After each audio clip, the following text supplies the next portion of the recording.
Hello, my name is Marina Milzer and I'm the data manager for the Women's Wellness Connection program. Today I will be reviewing reimbursement piece for WWC. So in this section I will cover ECAST and reimbursement, how WWC reimburses, what WWC reimburses, the process itself, and the tracking in spending and budget. ECAST and reimbursement. Reimbursement can only be issued through ECAST with complete and accurate data entry. That includes any errors or caution flags that must be resolved, any outstanding or pending procedures that must be complete, and you do have all the tools to track these cases. Our program developed the bundled payment system, which I will discuss shortly. WWC Clinical Services reimburses separately for breast and cervical cancer screenings. This allows WWC to reimburse a single agency for both screenings or two agencies for separate screenings. The amount of reimbursement depends on case outcome.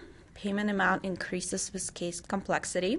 Reimbursement covers clients' enrollment into the program, cancer screening and diagnostic services, patient navigation and case management services, ECAST data entry, breast and cervical cancer Medicaid program, which is BCCP Medicaid enrollment, and other administrative costs. WWC agency agrees to accept this fees as a payment in full and may not charge the client for WWC services. For clients enrolled in WWC services, beginning with the initial office visit and screening, the program has identified 4 levels of reimbursement, which constitute the bundle payment system. Reimbursement amounts are based on the current Medicare rates for the approved CPT codes that are set at the beginning of each fiscal year. These rates are then adjusted based on the procedures likely to be used at each level. So breast cancer screening reimbursement levels without the previous funding, that is, again, starting at the initial office visit. For breast level 1, we cover office visit, including breast history. It may also include clinical breast exam.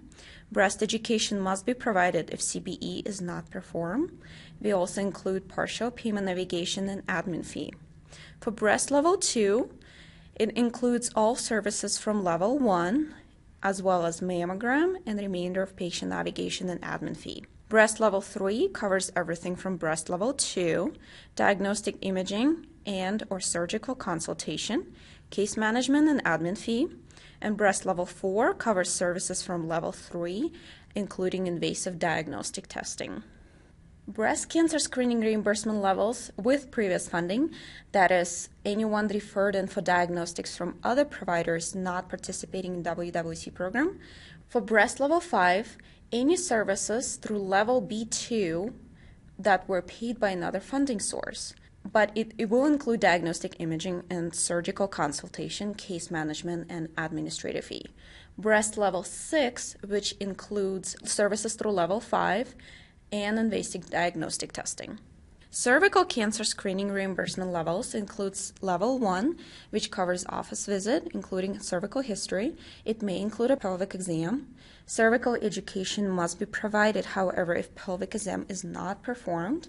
Also includes patient navigation and admin fee. Cervical level 2 includes services from level 1 and a pap test. Cervical level 3 includes services from level 2 and HPV test. And cervical level 4 includes services from level 3, colposcopy or other invasive diagnostic procedure, case management, and other administrative fees. For cervical level 5, where services through level C3 were paid by another funding source, in this case, only colposcopy or other invasive diagnostic procedures will be covered, including case management and administrative fee. If additional diagnostic procedures such as sleep, loop, colposcopy, CKC, EMB, or other breast biopsy are required, agencies may request additional reimbursement.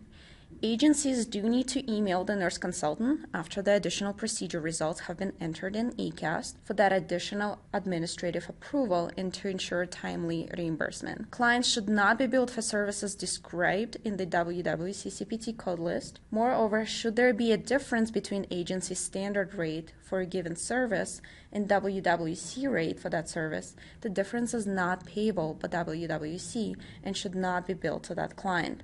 Billing statements or your grant activity statements are generated on the 15th of every month, with exception of when it falls on a holiday or weekend.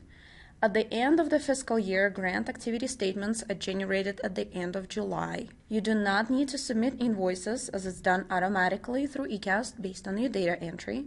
Agencies are notified monthly when billing reports are ready to be run. Reimbursement checks are produced and mailed directly from the State Controller's Office, not CDPHE. Each agency has access to its own grant activity statement within eCast, which includes client and corresponding BPS reimbursement level for the services provided to that client during a particular month.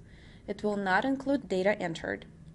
Each agency also has access to its own budget statement to track funding amount allocated and spent for the fiscal year. Agency fiscal staff member may be granted access to eCast, and data entry staff member may run these reports for fiscal staff as well. For any additional resources, please see our provider resource page or the provider toolkit that will list any additional information. Please don't hesitate to contact our WWC team.